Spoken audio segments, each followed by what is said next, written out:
Total number of newly hospitalized is up from yesterday, but when you look at the 3-day averaging of these numbers, the 3-day average is down, which is good news. And right now we're projecting that we are reaching a plateau in the total number of hospitalizations, and you can see the growth and you see it starting to flatten. Again, this is a projection. It still depends on what we do. Change in daily ICU admissions is way down, and that's good news. The daily intubations number is down, and that's good news. The discharge rate is right about where it was. The bad news is 5,489 New Yorkers have lost their lives to this virus. That is up from 4,758. That is the largest single-day increase.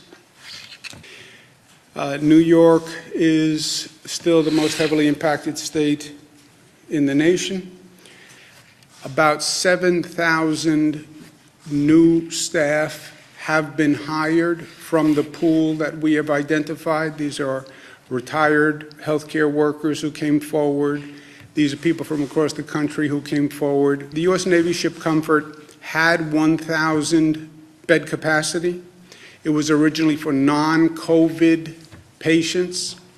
I called the president yesterday morning, asked him to speak to the Department of Defense to see if they would change it to COVID. The president, to his credit, moved expeditiously, called me back yesterday afternoon, said they would make the Comfort non-COVID.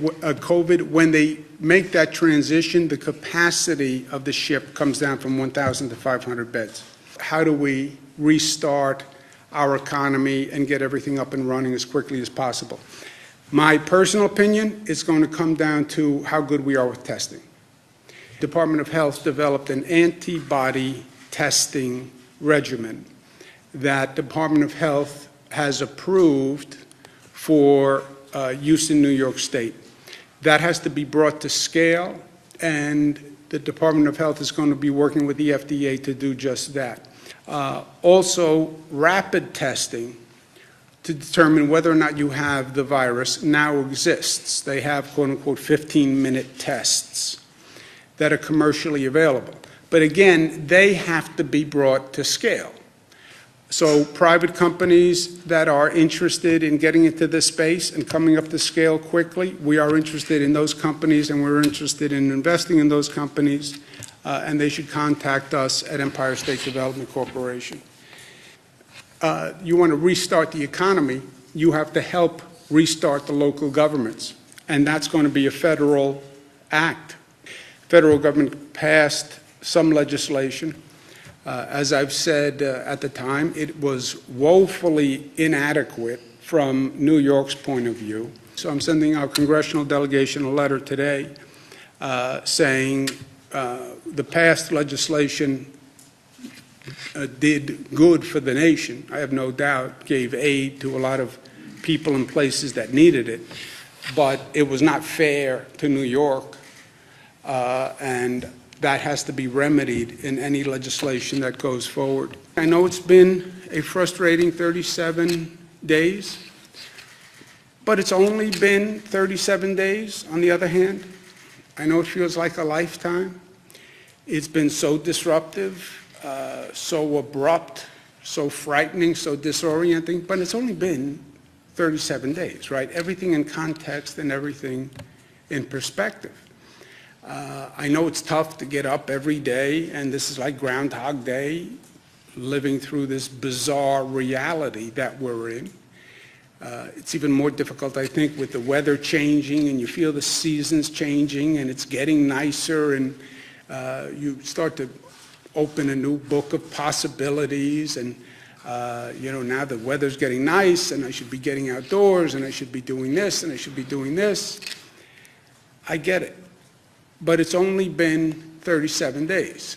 And I started by saying those numbers of cases, that's not arbitrary. what we do affects the number of cases. Our behavior affects the number of cases. We're generating the cases. They're not descending on us from heaven, right? It's our behavior. So it's been 37 days. The 1918 pandemic that we talk about peaked in New York for 6 months. It came through in 3 waves, and it peaked for 6 months. 30,000 people died in New York during that pandemic. Why? They didn't react the way we did. They didn't know as much as we know today. They didn't have the same drug therapies. But we are changing the curve in that virus growth. You see that plateauing. That's because of what we are doing. If we don't do what we are doing, that is a much different curve. And that's what happened in the past. So social distancing is working. Well, you shut down all the businesses. I know. Well, you shut down all the schools. I know. But it is working. That's why you see those numbers coming down. If we were doing the same rate of interaction, those numbers would still be going up. So to the extent we see a flattening or a possible plateau, that's because of what we are doing, and we have to keep doing it. I know it's hard, but we have to keep doing it. And to the extent it takes an effort, remember at this time it is about we, and it is not about me. I know what I would like to be doing. I would like to be going, it's motorcycle weather for me. It's time to get out on the water. It's time to go hiking in the Adirondacks. I get it. It's not about me. It's not about me. What I do will affect other people. It will affect my family. It will affect other people. It will affect people in those emergency rooms who are killing themselves every day to keep other people safe. I get infected, I will affect them.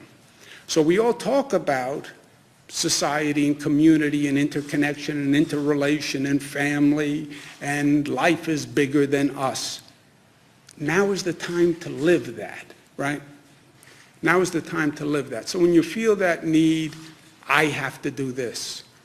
It's not about me, it's about we and what's good for all of us. And my health is in your hands. And your health is in my hands. And the health of those healthcare workers and those first responders and all those people who have to show up to work every day to keep society functioning, we are responsible to them also. So to the extent it's hard, I get it. But maybe if we think about it through a different lens, a broader lens, it'll be a little easier. So let's not get complacent.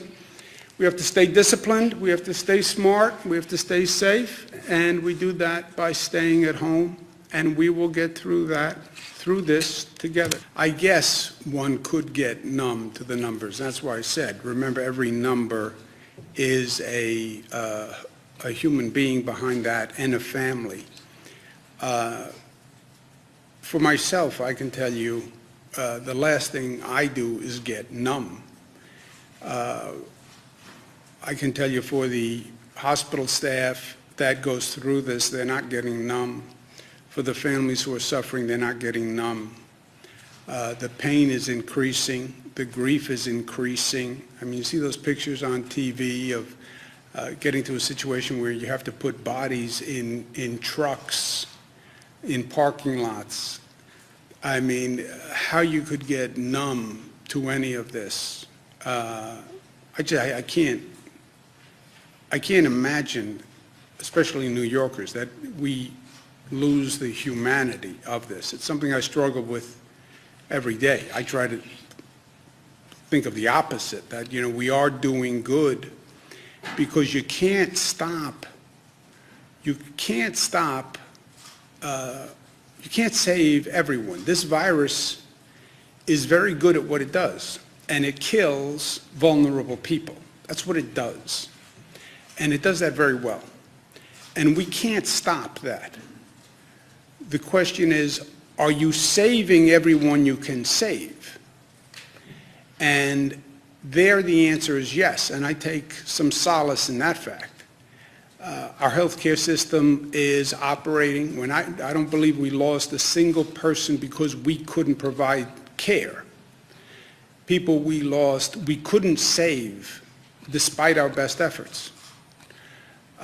But no, I don't see the numbness, and I don't believe New Yorkers see the numbness.